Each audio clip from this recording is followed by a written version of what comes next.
வந்திருக்க அனைவருக்கும் வணக்கம். ஸ்பெஷலா சந்தானம் சார் ஃபேன்ஸுக்கு வணக்கம். ஏன்னா உங்களை பத்தி நான் சொல்லிடுறேன். ஏன்னா உண்மையிலேயே வந்து அவர் உங்களை ரொம்ப நேசிக்கிறாரு, ரொம்ப நிறைய மரியாதை வச்சிருக்காரு. ஏன்னா வந்து என்கிட்ட சொல்லுவாரு, நல்ல படம் பண்ணா மச்சான் ஃபேன்ஸ் செம்மையா என்ஜாய் பண்றாங்க, கேவலமான படம் பண்ண மச்சான் ரொம்ப திட்டுறாங்க மச்சான், ரொம்ப ஜெனுவனா இருக்கீங்க, அதுக்கு வந்து பெரிய தேங்க்ஸ் சொல்லணும் ஆக்சுவலா. ஏன்னா எனக்கு ஒரு சின்ன ஒரு இன்சிடென்ட், ஃபேன் இன்சிடென்ட், பாஸ்கரன் படம் பண்ணும்போது ஆக்சுவலா எனக்கும் சந்தானத்துக்கும் ஒரே கேரவன் தான். ஸோ நான் உட்காந்துட்டு இருந்தேன், உங்க கேரவனுக்குள்ள போகும்போது ஒருத்தர் உட்காந்துருந்தாரு. சரி அப்படி பார்த்து யார் பண்ணீங்க? இல்லை சந்தானம் சார் பார்க்க வந்தேன் அப்படின்னு. ஓகே பாஸ் இப்போ வந்துடுவாரு, உட்காருங்க. சந்தானம் சார் உள்ள யார் பண்ணி? சார் நான் உங்க ஃபேன் சார் அப்படின்னாரு. ஃபேன் நான் வந்து சந்தானம் தான் பாக்குறேன். என்ன உள்ள உட்கார வச்சிருக்கேன், யாருமே இல்லை அந்த டைம்ல. அப்புறம் அதுவும் இல்லை, அதுக்கப்புறம் சந்தானம் சார் பார்த்துட்டு, சந்தானம் ஒரு காமெடி ஒன்று பண்ணுங்க அப்படின்னாரு. சந்தானம் வந்து, டேய் படத்துல தான் காமெடி பண்ண முடியும், நீ நான் சொல்லும் போதெல்லாம் நான் உன்னால காமெடி பண்ண முடியாது போடான்னு சொல்லிட்டு. ஸோ அந்த அளவுக்கு ஒரு ஒரு ஒரு ஃப்ரீடமும் சரி, அந்த அளவுக்கு ஒரு அஃபெக்ஷன் அவர் கொடுத்துருந்தாரு. அதுதான் நான் சொல்ல வந்தேன்.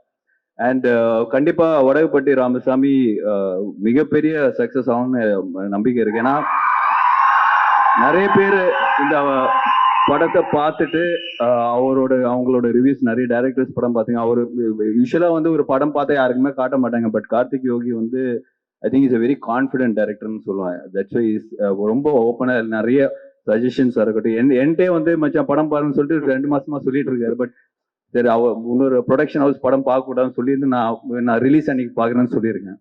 ஸோ கண்டிப்பா டிக்லோனா வந்து இதே தியேட்டர்ல தான் வந்து அந்த ப்ரிவியூ ஷோ இருந்தது. உண்மையிலேயே பயங்கரமா என்ஜாய் பண்ணேன். ஸோ கண்டிப்பா இந்த படம் ஒரு மிகப்பெரிய சக்சஸ் ஆகுன்ற ஒரு நம்பிக்கை இருக்கு. அண்ட் இந்த படம் ஆக்சுவலா வந்து அசம்பிள் பண்ணும்போது சந்தானம் சார் சொன்ன மாதிரி பெரிய பட்ஜெட்டு, என்ன மச்சா என்ன பண்ணலாம், எல்லாருமே வந்து சுருக்கி பண்ண சொல்றாங்க அப்படின்னு சொல்லி என்கிட்ட கம்ப்ளைண்ட் பண்ணிட்டு இருந்தாரு. சரி நான் சொன்னேன் வெயிட் பண்ண மச்சான் அப்படின்னு சொன்னேன். இல்ல நம்மளே பண்ணிடலாமா?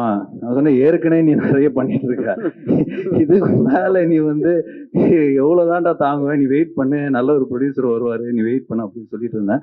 பட் லக்கிலி இந்த ப்ராஜெக்டுக்கு Vishwaprasad sir, People Media Factory வந்து இட்ஸ் பிளெஸிங் தான் சொல்லுவேன். ஏன்னா அவர் வந்து மிகப்பெரிய படங்கள் வந்து தெலுங்குல பண்ணியிருக்காரு. அதுக்கு முன்னாடியே வந்து நிறைய படங்கள் வந்து இப்ப டிஸ்ட்ரிபியூஷன் யூஎஸ்ல இருக்கு. என்னோட படங்களே நிறைய யூஎஸ்ல டிஸ்ட்ரிபியூஷன்ஸ் பண்ணியிருக்காரு. அது தாண்டி கதையை நம்பி அந்த ப்ராஜெக்டை நம்பி எடுக்கிற ஒரு ப்ரொடியூசர் தான் சொல்லுவான். So thank you sir, thank you for coming to Tamil industry. We need producers like you. அது உண்மை. அது இல்லாம அவரோட சக்சஸ் ரேட் நீங்க தெலுங்குல பாத்தீங்கன்னா மிகப்பெரிய very high success rate. So அதுதான் அவரோட கான்ஃபிடன்ஸ் நான் சொல்லுவேன். So thank you once again sir. இந்த படம் உங்களுக்கு ஒரு பெரிய ஒரு ஹிட் ஆகும்னு நம்பிக்கை இருக்கு. All the best sir.